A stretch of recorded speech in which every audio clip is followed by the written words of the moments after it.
After Mr. Schomp's deployment on the Constellation, he became a top watch on the USS Kitty Hawk. That meant that he would oversee the sailors working for him. He would keep in contact with the engineering officer who would tell him what was expected of him. On board the Kitty Hawk, while participating in war games with Japan, a Russian submarine struck one side of the ship, leaving a 70-foot-long gash. We were on the USS Kitty Hawk and playing war games. And late one night, we actually had a Russian submarine. I won't say surface, but it came up too near the surface and collided with us, or is what they said. But we ended up with I think it was like a 70-foot gash in our hull on the forward starboard side. And in that gash, when we got back into the Philippines, they found a piece of the Russian submarine's propeller.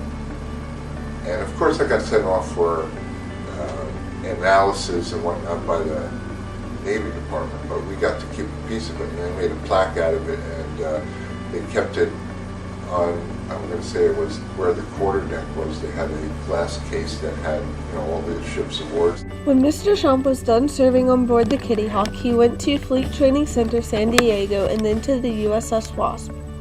The Wasp was a new ship and had not yet been commissioned, so Mr. Schomp got to be a part of the celebration. There were several people who gave speeches, retirees and veterans that served on the previous ships. The ship's whistle would blow and the radars would start going as the crew would board the ship. It was pretty impressive. Part of commissioning for the ship was being subject to a lot of tests, one being shock trials. A tug would tow basically a 10,000-pound bomb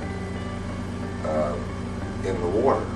And we did the shock trial 3 times, where they started out so far, and then the next one was closer, and then the last one was close enough that the spray from the explosion, the detonation, was basically washing the ship over with spray from the explosion. And it's just like it is in the movies, where you would hear a click, and then all of a sudden it's just like an explosion, and as soon as you heard the explosion, the ship was rocking, everything was swaying, dust was coming down out of the overhead. It was a real eye-opener.